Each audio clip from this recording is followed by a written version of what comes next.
gusa shanga ikosa nakoze ni rimwe gusa ry'urushako nuko numviye papa nkashaka uwo yashakaga nkari kubona akundaga.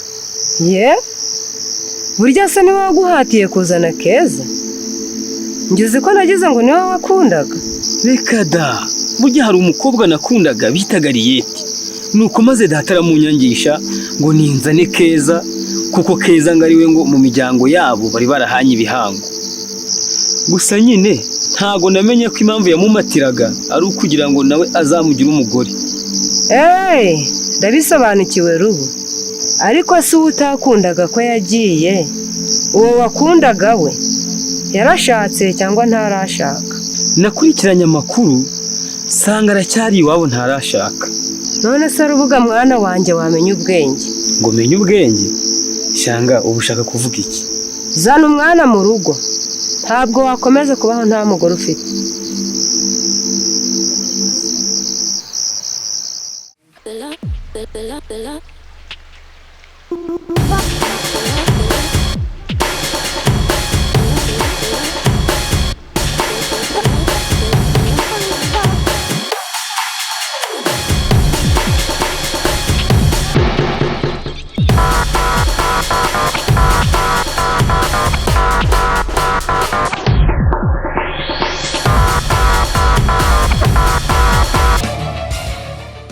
Ariko se rubu, imyaka 2 yose ishize umpemukiye wizanye undi mugore, none uraje uramangamanze nguje kureba Riyeti. Kuri nge ntago bishoboka.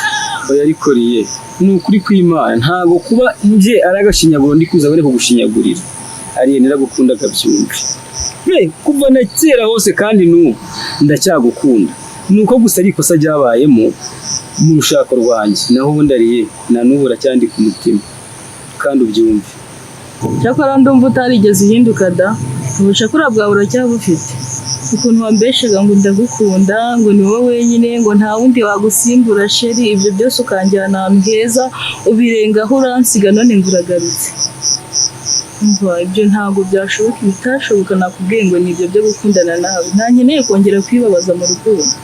Erega uyu munsi nanjye ndi kubona narakoze amakosa, nkagusiga kandi ari wowe wari umugabane wanjye. Ni ukuri pe.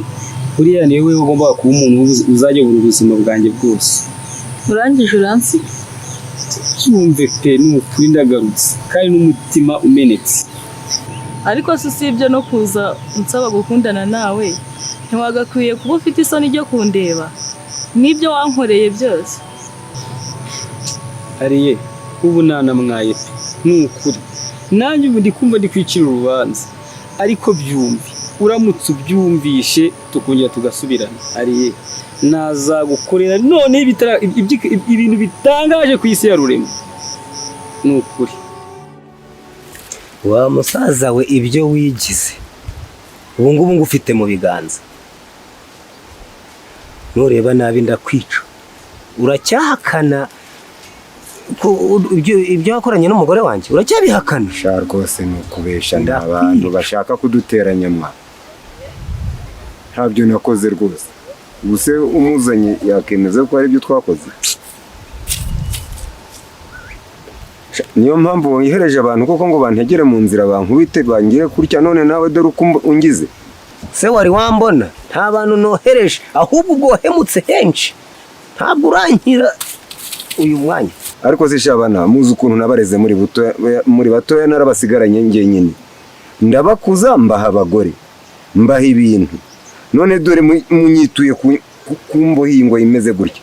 Ubu niki ntabakoreye nsigaje iki ngo nkibakora, ariko mundebe ko umuntu mwangobotore ngo yikoko mwakagira Imana. Usibye no kukuboha to ndakwica.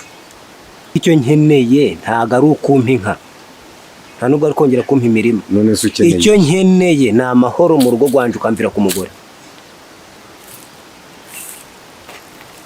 Ariko se sha igihe nakubwirije ukuri ko ibyo bintu ntabizi koko, wenda wagiye ugakora n'irindi perereza ryimbitse. Uwo mugore wawe shaho ko ntigeze mukoraho, uretse abantu bashaka kuduteranya. Wa mwana we wakora iperereza ariko ukampa amahoro rwose. Sinshinzwe kujya gukora amaperereza, igisigaye ni ukukwica nkayihorera. Ukanyica? Kanyica sha rwose narakubyaye. ntakwica se ubundi ngewe nturi kunyica mpagaze wambabarira urambona sha mwana wambabarira rwose ngo imere nabi shaho rwose mbabarira ntacyo nakwimye yiwe iranyishe ararara ayiwe ntore gutaka ubwo rero kwipfisha ngo bamenye ngo urababaye gutaka kwawe nta nicyo bimbwiye ayiwe gutaka kwawe nta nicyo bimbwiye sha rwose ariko se sha rwose mwana wanjye wambabarira nkaguha inka cyangwa se ndaguha ebyiri nkongere na wa musitari rwose waharaguye urugo rwose ariko umbabarira unyorohereza iyi ngoyi koko ngumpe inka nka za zindi wahaye Rubuga nta nka zo kunsenyera urugo nkeneye niyo mirima yawe uzayibane uyihinge amakosa yose nakoze nayakosora.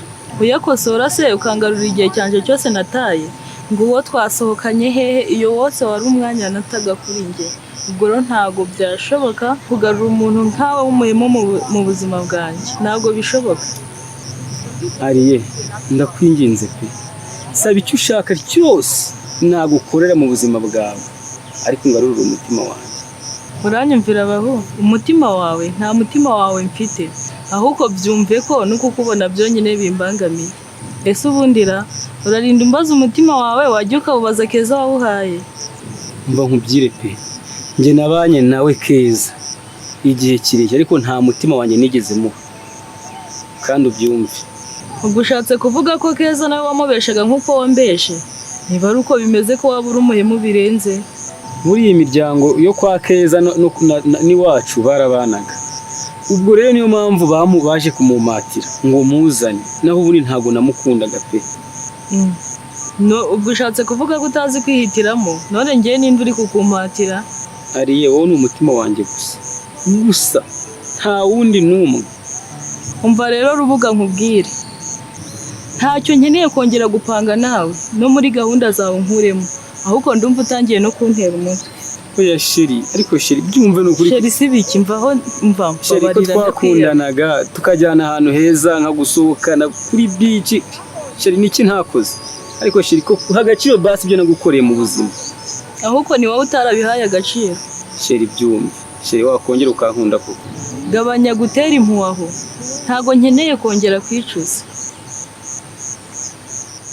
Mborosha mwana wanjye aho nakwingingiye naguhaye ibyo ntunze wabyanze none uhisemo kunyica nanjye ngiye kukuvuma urahangara inyangamugayo mu mudugudu abantu bose bazi ko nkoresha ukuri none weho uri kundemera ibyaha ntigeze nkora ngiye kukuvuma nanjye nunyica uyu muvumo wanjye ndakuvuma uzagukongere nawe uzapfe nkanje. ngewe icyo nakubwiye nicyo ndakwica iyo ni imitwe y'abakera simfatwa n'ibibi ahubwo ibyo wigize uretse nkwereke. Karambi iki gisaza nagifashe none nakiboshe ngiye kucyereka uko ibintu kiba kirimo kitabizi. Karambi ibi bibaho se iki gisaza ngiye kukica Karambi uyu ni data waziritse cyangwa ndi mu nzozi hari umuntu w'umubyeyi watubyaye akaturera akadukuza. Karambi numviye kare wakoze ibintu kuri kw'Imana ntago waba utekereza ya Rubu nawe koko iki gisaza cyasenyeye n'ukuntu kinsenyeye ushatse kumbwira ngo nere kugikuraho? Rubuga mwana wanje ndebera iki kirumbo cy'umwana rwose ukuntu nabareze muri imfubyi none reba ukuntu cyangize rwose iki kintu koko turakigira gite sha wandwanaho ngakurwaneho ahubwo Rubu ni igihe cyacu cyo kwihorera kirageze uyu nguyu tumwice nta nuzamenya ko twamwishe. Oya Karambi ibyo ntago nabyemera no kuri kw'Imana rega menye amaraso y'umubyeyi arakongera wakica so ukagira amahoro. Yego shaho mwana wanje Rubuga rwose usanzwe undwanaho uyu mwana nimaze kumubwira yuko naramukanyishe ndamuvuma amaraso yanje akazamumarwaho kandi akamukongera. Umva ngo uritambakuza aho wirengera ubu naso n'umuntu w'umubyeyi nkawe ni wo gukora biriya bintu dukorera ubona kwishana n'umuntu wazamenye irengero ryawe wakisubiyeho kuri umuntu ukuze umusaza usazeme bibabaho.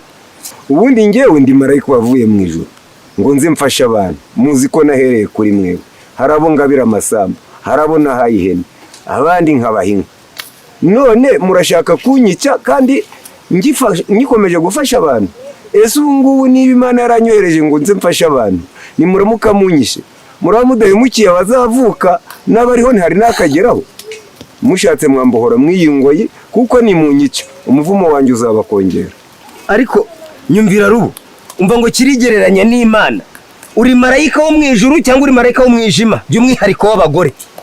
Imana yagutumye ku bagore bacu kandi reka tukibure kino gisaza kizagwa no ku bandi pe, kuko ibyo yadukoreye ntago azaburunda bikorera kandi uzahita ukurigasura. Katugendere iki gisaza kizagwa ku bandi. None se ko mugiye mutambo wingo inde kugwamo nande sha? Rwose mugabo wanjye ibintu bari kukubwira ntago ari byo. Uriya munsi ntabwo nigeze ngera hariya rwose, bari kumbeshyera mushaka ushishoza. Ngo barakubeshyera ngo ninshaka nshishoze ibyanyu byose na muzehe narabimenye. Muri ejo mu gitondo ngo ugiye gukura kwa muzehe ngo ugiye kwahirira inyana na ibyabaye byose nabimenye. Iyo niyo mpamvu yatumye ugenda usagarira muzehe umuntu nkuriya ko kukoze n'ibintu byose yadukoreye.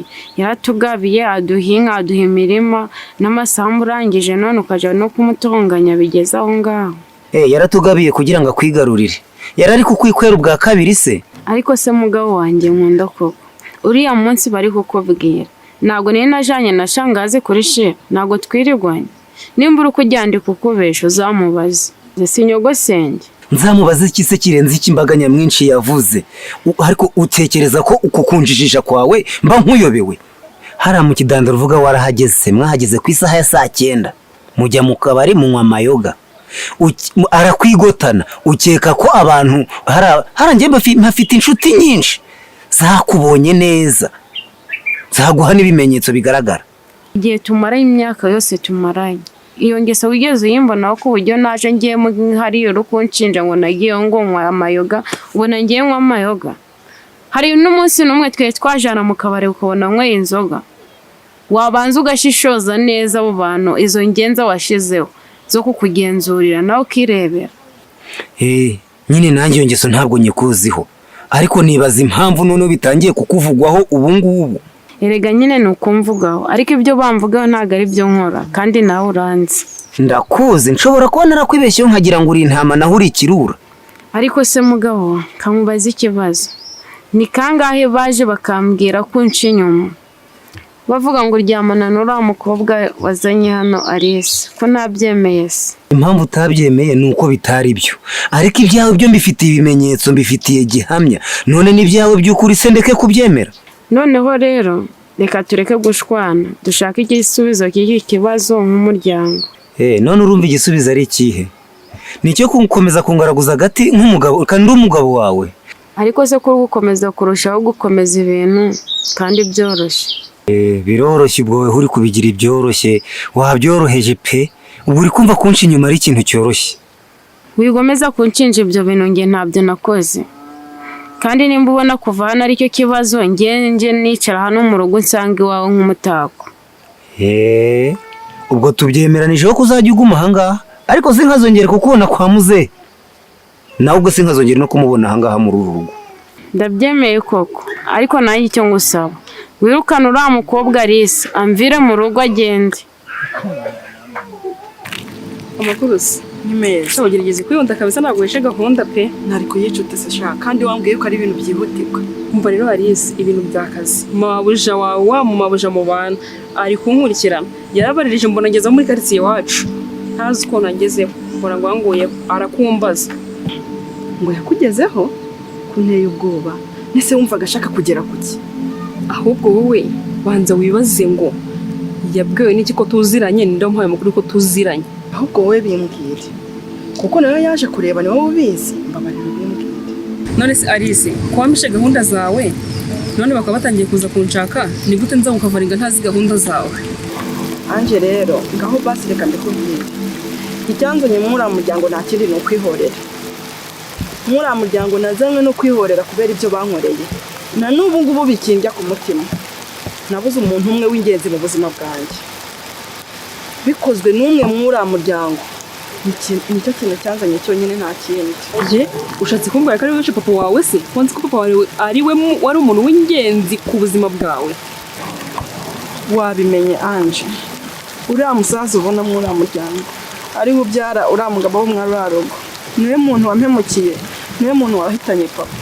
Niyo mpamvu agahinda mfite, nta kintu ndakora, ntabwo natuza. none urumva uzabikora ute? Urumva uzabigenza gute kugira ngo ugere ku ntego yawe? Ange mwana wa mama, byose bindekere, byihorere. Nese naje hano ari uko nta kuntu nabikora, nzi uburyo nzabigenzamo kandi bizacamo.